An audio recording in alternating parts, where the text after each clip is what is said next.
Hello everyone, and welcome back to the channel. If you enjoy powerful historical stories, forgotten truths, and real-life legends that shaped nations, then you're in the right place. Before we begin, take a moment to subscribe and join this growing community, because every week, we uncover the stories the world should never forget. Today, we journey into the life of one of Africa's most iconic and controversial leaders, the man the world came to know as Emperor Haile Selassie of Ethiopia. To some, he was a visionary king.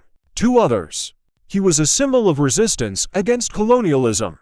And to millions around the world, he became something even greater, a spiritual figure. But behind the titles, ceremonies, and global fame lies a far more complex story. Who was Haile Selassie really?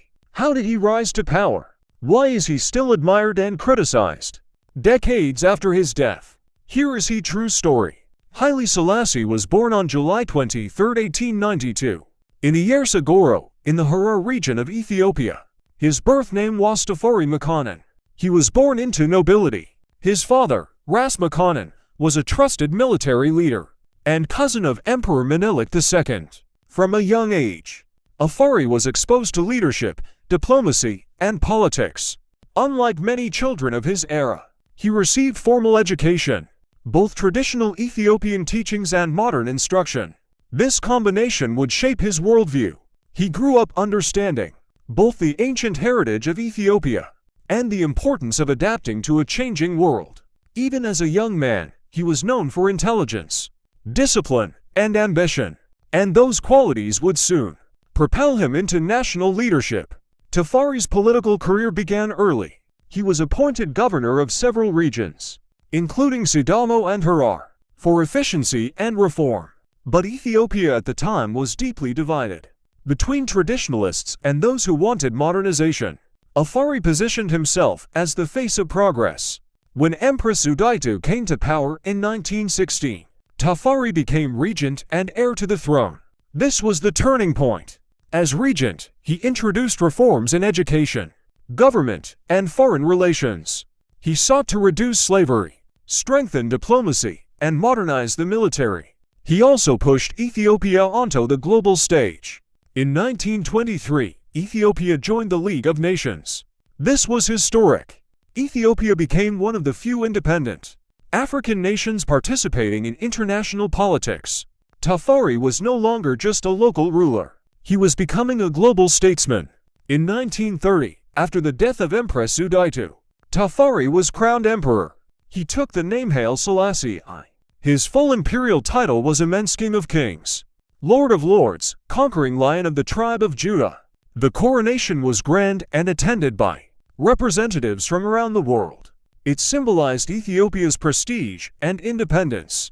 For many Africans living under colonial rule, his rise was a beacon of pride. An African emperor, ruling a sovereign nation, respected internationally. But the celebration would soon face its greatest challenge. In 1935, Fascist Italy under Benito Mussolini invaded Ethiopia. It was one of the defining moments of the 20th century. Italy sought revenge for its earlier defeat at the Battle of Adwa in 1896. This time, they came with tanks, aircraft, and chemical weapons.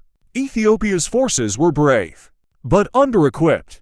Despite resistance, Italian forces captured Addis Ababa in 1936.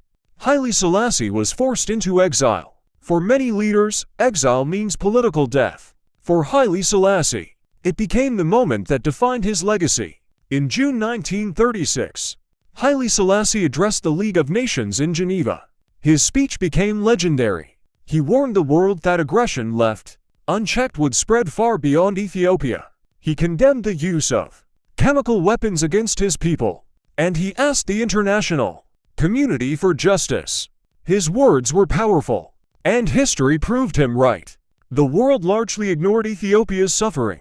A few years later, the world plunged into World War II. His speech is still remembered as one of the great warnings against tyranny. During World War II, British and Ethiopian forces worked together to defeat Italian occupation. In 1941, Haile Selassie returned to Ethiopia. He was restored as emperor. For many Ethiopians, His return symbolized resilience and national pride. He immediately resumed efforts to modernize the nation. Roads, schools, hospitals, and government institutions expanded. He strengthened Ethiopia's role internationally and supported African independence movements. In 1963, he helped found the Organization of African Unity in Addis Ababa. This organization later evolved into the African Union. His influence on African diplomacy was enormous. But leadership is rarely simple. While Haile Selassie modernized parts of Ethiopia, critics argued reforms were too slow and uneven. Many rural communities remained poor. Land ownership stayed concentrated among elites. Political dissent was tightly controlled. For supporters, he was preserving unity. For critics, he was maintaining an outdated system. This contradiction defined much of his reign. A respected global leader abroad, but increasingly challenged at home. In the early 1970s, Ethiopia suffered severe famine, especially in Wallo. Thousands died.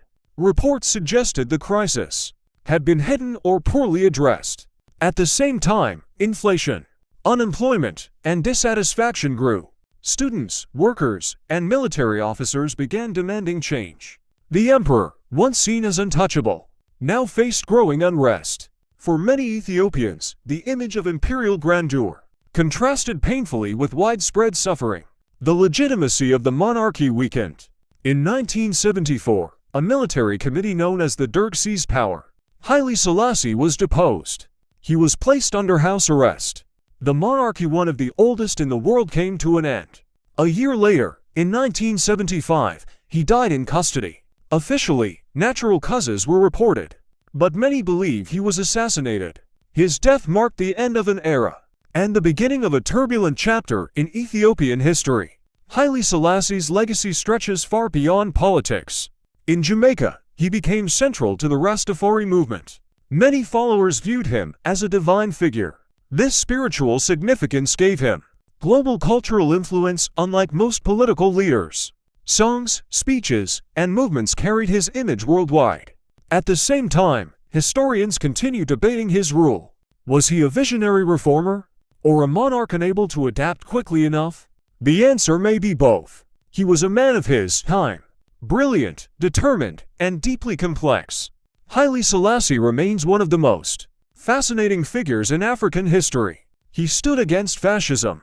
He championed African unity. He symbolized independence in a colonial age. Yet he also presided over a nation struggling with inequality and unrest. His story is not one of simple heroism or failure. It is the story of leadership under immense pressure.